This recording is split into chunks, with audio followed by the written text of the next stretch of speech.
Bonjour à tous la famille, bonjour. Donc moi je suis nouveau sur, je suis nouveau sur TikTok.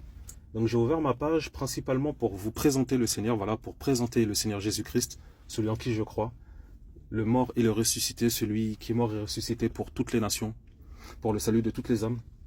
Et j'ai aussi créé cette page pour pouvoir parler de l'évangile, pour pouvoir parler de ce que la parole du Seigneur dit et pour répondre aux questions que vous pourrez vous poser potentiellement. Dans la simplicité, et voilà, dans la paix, dans l'amour, quoi, dans la joie. Donc voilà pourquoi j'ai créé cette page. Donc, principalement pour présenter Christ et ensuite pour pouvoir parler de sa parole simplement, quoi, partager sa parole. Parce qu'on est nombreux à se poser des questions et en échangeant avec plusieurs personnes, je me suis rendu compte qu'il y avait réellement des besoins, que les gens se posaient beaucoup de questions. Donc tant que le Seigneur me le permet, j'aimerais pouvoir prendre le temps, en tout cas, pour ceux qui seront intéressés, qui visitent ma page, de répondre aux questions, pas de problème. Donc j'avais à cœur de partager un premier sujet qui était la Trinité est-elle biblique? Donc on va prendre le temps d'y répondre tranquillement. Et là je suis en pause donc j'en profite.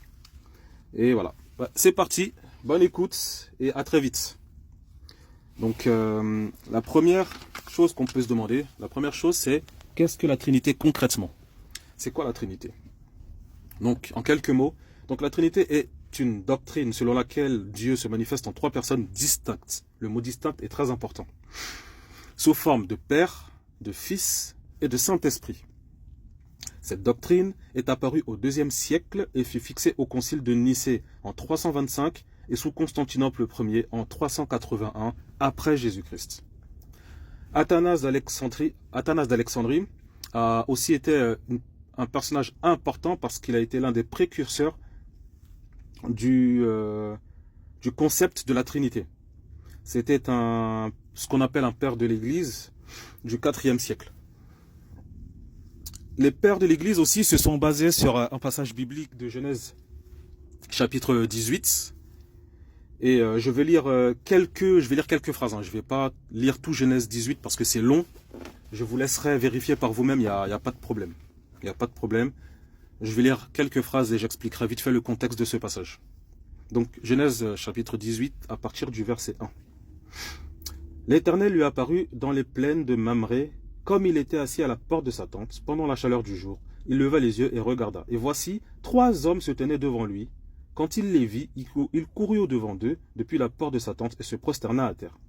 Il dit, Adonai, je te prie, si j'ai trouvé grâce à tes yeux, ne passe pas, je te prie, loin de ton serviteur.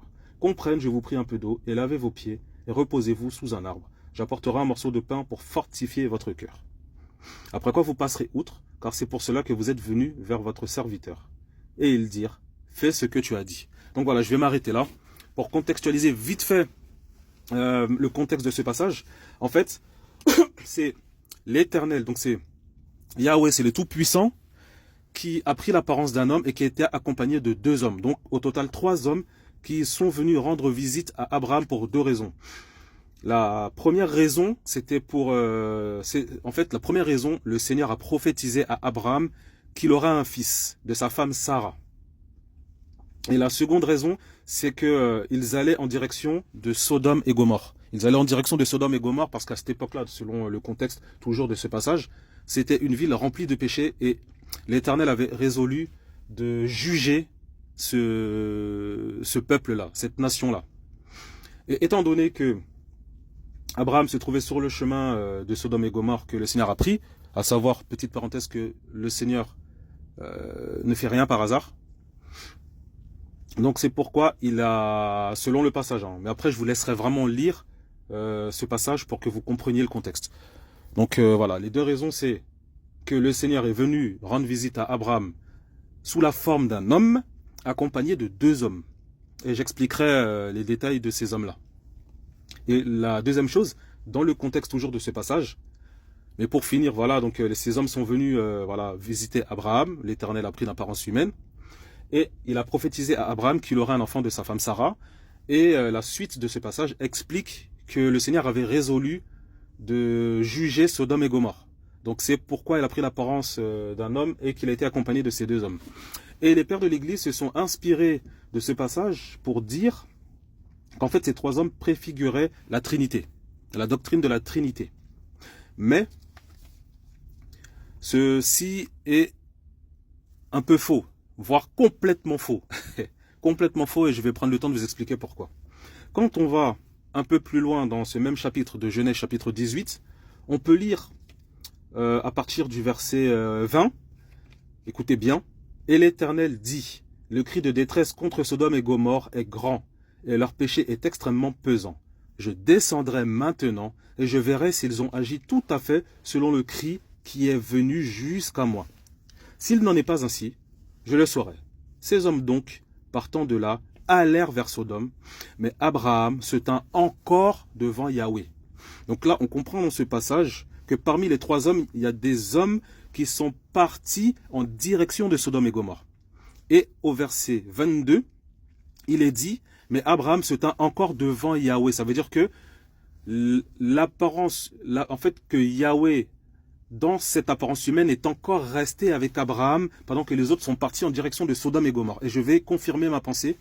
Quand on va dans Genèse chapitre 19 à partir du verset 1, il est dit, « Or le soir, les deux anges arrivèrent à Sodome. Lot était assis à la porte de Sodome. Quand Lot les vit, il se leva pour aller au-devant d'eux et se prosterna la face contre terre. » Je vous laisserai pareil continuer la lecture de Genèse chapitre 19. Mais ce qu'il faut comprendre, c'est que cette référence justifiant la Trinité selon les pères de l'Église est fausse. Parce que parmi les trois hommes qui sont venus voir Abraham, une seule personne a été... Comment expliquer ça? L'Éternel a pris l'apparence humaine d'un seul être et pas des trois.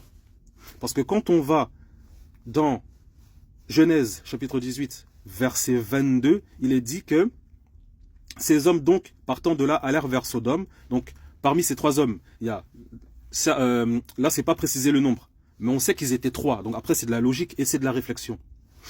Il est dit que ces hommes donc partant de là allèrent vers Sodome, mais Abraham se tint encore devant Yahweh. Ça veut dire que l'apparence humaine que Yahweh avait pris était encore restée avec Abraham pendant que les autres sont partis. Donc on comprend simplement et logiquement que les personnes qui sont parties vers Sodome, c'était deux anges et non pas deux autres représentations de la Trinité dont les pères de l'Église parlent. Ce qui est confirmé quand on prend le livre de Genèse chapitre 19 à partir du verset 1 qui dit « Or le soir, les deux anges arrivèrent à Sodome ». Mais quand on reprend Genèse 18, on parle de trois hommes qui se sont présentés à Abraham. Et lorsqu'on va dans Genèse 19, on comprend que sur les trois hommes, il y a deux hommes qui sont arrivés à Sodome. Parce que l'Éternel était resté avec Abraham en Genèse chapitre 18, verset 22. J'espère que c'est assez clair. Je sais qu'il n'y aura pas que des chrétiens qui prendront le temps d'écouter cette vidéo, mais aussi des personnes musulmanes. Prenez la Bible. Prenez le temps de lire, pas de problème. Et pour finir, et après je conclurai, je vais prendre quelques passages bibliques confirmant que la doctrine de la Trinité est fausse. Et après je conclurai. Donc on peut aller dans le livre de Deutéronome, chapitre 6, verset 4. Ouais, donc désolé, j'ai mis la vidéo en stop, j'étais un petit peu interrompu. Donc je disais que voilà, je vais donner quelques passages bibliques confirmant que la Trinité n'est pas biblique. Donc il y a le livre de Deutéronome chapitre 6 au verset 4 qui dit « Écoute Israël, l'Éternel notre Dieu, l'Éternel est un et non trois. » Je vais prendre un autre passage dans le livre de Colossiens chapitre 2 à partir du verset 8 qui dit voilà, donc Deutéronome en son chapitre 2 verset 8 ou 9, ça dépend des versions bibliques que l'on a. Quoi qu'il en soit, ça dit la même chose. Et ça dit, car en lui habite corporellement toute la plénitude de la divinité. Et vous êtes comblés en lui, qui est le chef de toute principauté et de toute autorité. Là, dans ce passage, on parle du Seigneur Jésus-Christ, homme. Et je prends un dernier passage parce qu'il y a plein de passages, et ça, je pense que ce sera la source d'un autre sujet. Et c'est dans le livre de 1 Jean, chapitre 5, verset 20, qui dit « Mais nous savons que le Fils de Dieu est venu et il nous a donné l'intelligence pour connaître le véritable. Et nous sommes dans le véritable en son Fils, Jésus-Christ. Il est le véritable Dieu et la vie éternelle. » Amen. Donc, en conclusion, la Trinité n'est pas biblique.